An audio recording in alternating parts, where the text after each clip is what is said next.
for top 10 this year. This is going to be exciting. I'm really excited to see where this starts. And guess what, guys? Can you guess what stage we start on? Going back to we're going back to Julesville. It is a online classic for a reason, and you see it a lot of time in the amateur brackets as well as the online weekly. But what else we're seeing the Kragg versus Ori matchup, one of the most contestedly dominant matchups for Ori in the game. Right. You know about it, Leo, right? I'm fairly familiar. I do want to shout out someone from my home region, Doctor Who. He's in chat. He is the first person who introduced me to how stupid Ori is. I'm biased. I'm sorry for that. I play Idolist. I'm biased. Ori is very fast, and I'm not good enough to counter Ori. Unfortunately, but, yeah, no, I mean, it's similar to how Doctor Who beat my ass. Kusi has taken the first stock here. Yeah, that's like you mentioned how fast Ori was, and it's just we mentioned last set how Kragg kind of takes a little bit to get going, but with how important mobility is in this game, and with how like overall fast Ori is, arguably like the fastest overall character outside of Raster and Slipstream. Like taking both like air and ground speed into account. Ori's just able to completely waltz all over Kragg and not let him have any room to set up. And Kusi is showing that right now. It is scary how dominant he's playing right now. Kusi always doing an excellent job of showing how good Ori's movement is and how good Sign can be. As you can see, Kusi's dash dancing and wave dashing in such a way where he knows that Sign is going to end up exactly where CheesyPotato might want to come up from ledge. And she checked it that time, but who knows? The next time, or the next time it could be a forward air, and you could just die because it's Ori. And that's how it be. Yeah, like we've mentioned mobility, but also just Sign is such a powerful tool. Having that ability to place a hitbox where a little bit behind you, if your opponent overcommits ever so slightly, they're going to eat about 10% from that Sign flame.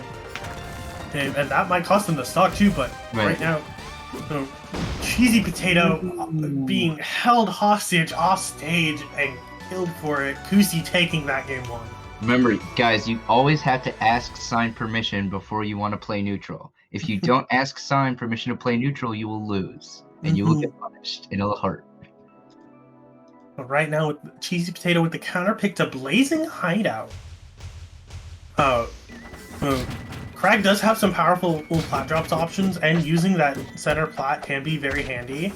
Yeah, but also Ori can very strong, like we saw there with the Nair leading to this early string. About 50% on the board right now.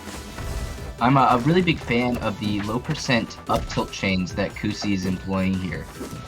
He's wave dashing back just to see if CheesyPotato has an inkling of holding in, and as soon as he catches a whiff of that, he's on there with the forward airs, he's charging Sign, and look, he's able to get spikes like that. It's amazing. And Ori up air disjointed enough to contest Kragg's side B without being traded with. Yeah, it can be a bit tricky. You need to try and come back from that. But right now, CheesyPotato doing a good job of playing a more defensive style, hunkering down and trying to keep Ori out with Kragg's set play. And also just phenomenal recovery right there. Yeah, I want to comment. I mean, we can't just talk about Kusi the whole time, but it is very impressive for CheesyPotato to live as long as she does against Ori. It is not easy to live against Ori, especially being edge guarded. Ori has amazing tools, and CheesyPotato is playing around them as well as she can, really. Yeah, we're seeing Cheesy right now sort of play like this more turtle style, choosing rather to plank at the ledge and with the pillar. Yeah, it does put you in a bit of a disadvantageous position at times. And it's like right there, but forcing Kusi to approach, and then you can put yourself in range for an invincible ledge dance or something. And I can understand the methodology behind the play. Yeah, being able to instantly tech can be both a blessing and a curse, because just as well as you can punish someone for trying to edgeguard you, they can punish you if they know you want to tech. CheesyPotato choosing to play in the corner rather defensively. Trying to get Kusi to approach, but since she is at the percent deficit, it's all up to Kusi whether or not he wants to approach or not. He's definitely choosing to use his space very aggressively here. Ori definitely has the ability to take their time when they want to play neutral, but Kusi's being really aggressive because he knows he can do it well, and against Kragg, he doesn't have that many options against very aggressive Ori except giving up that space. Yeah, this slower paced gameplay has been working out for CheesyPotato so far, but unfortunately Kusi is just building up this percent. She needs to get the second stock on the board right now. Unfortunately, whiffing the up strong, waving it twice in a row. Oh, very unfortunate. Yeah, even in the last set, Kragg Upstrong really was not it. If I recall, one or two of MSB's Upstrongs were weak hits. And, that kind of bites you in the butt when you don't get the strong hit, because he ended up losing neutral, and, you're at a disadvantage. It kind of snowballs. Yeah, it could be... Ooh, but good parry on the Spirit Flame there. Gonna nair, shocker. Right now, Kusi looking for this way in. Gonna connect these up airs. An unfortunate bit of misty eye from CheesyPotato. Could have lived there, but, at the end of the day, we are only human as Kusi takes that game too. Definitely. I mean, the purple is a goal. It's not, nobody's expecting you to live forever. And sometimes you hold it a little too far out, and that, that drifty eye being digital, you're either holding in or you're holding out. So if you're off by a little bit, that could be life or death. And it was death for CheesyPotato, unfortunately. As we move on into our game 3, CheesyPotato with the Frozen Fortress counterpick.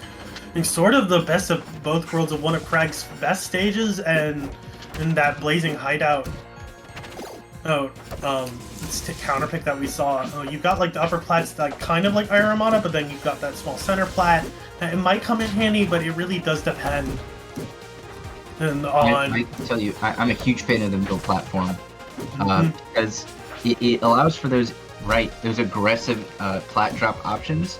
Every character gets, their fastest aerial out, and just as Kusi's doing here, you can really sit there and control a lot of space because you also have the ability to go up to those side platforms, which provide a mix-up of timing for your plat drop aerials. So, the center of the stage it's king of the hill on this stage. If you've got center stage, you win a neutral. But right now, Cheesy for the first time in the set taking the first stock. Wow, gonna bash down. Oh my goodness. Cheesy's getting the edge guard already on Kusi. Quick 36% extra credit on the board. We're taking the lead, actually. Nice. And holding onto it. Gonna end up off stage. Gonna do that security up strong just in case. Gonna get a warranty on this edge guard, please. Right now, Kusi's on the force to approach, and since CheesyPotato can't just afford to blanket leg, and she's got to find her way back to stage eventually, though, as she will run out of resources. Hit by this 5B. That's percent. That's percent. Can't complain about that. Already at 200%, she didn't have resources, and that up air is gonna take Cheesy's first stock, but with 50% extra credit on the board, we're now at 73, and Cheesy is sitting a bit more comfortably than she was last game. However, that percent could disappear within the flash of an eye.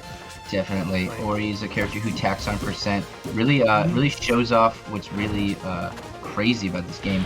Get an SD for the bash. Not uncommon. Props to him to going for it, but not this time. Unfortunately, Kusi just getting a little too greedy there. That might give Cheesy the slight edge she needs to take a game and get one on the board. No 3-0, potentially. Right now, Kusi is not letting the fact that he has to get to him, as he immediately claps back with that very impressive string, ending with that up strong. Yeah, good job by Cheesy for teching on the rock, but Kusi was prepared to, push her back from baiting down. It's kind of hard for Kragg to get down against Ori. Right now, this game is very even despite the early lead from Cheesy. Kusi keeps pushing this lead slightly into his favor. Ooh, nice F smash. Gonna establish some space here. Gonna punish that, landing with nothing instead of a down B. Can you catch the recovery from Ori? Gonna hit the Nair 3? Is that Nair 3? That was Nair 4. CheesyPotato securing one game with the up air. Yo, tell me that was the strong up air. The up air's only strong.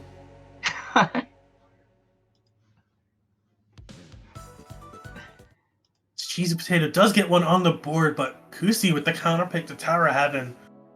And one was the stage that Kragg does really like, but the fact that it is a little smaller, they're not going to let Cheesy Potato have as much room to set up. We saw what happened when she is able to. She finally was able to get one on the board. Right. And we're seeing right now, Kusi is holding very strong right now.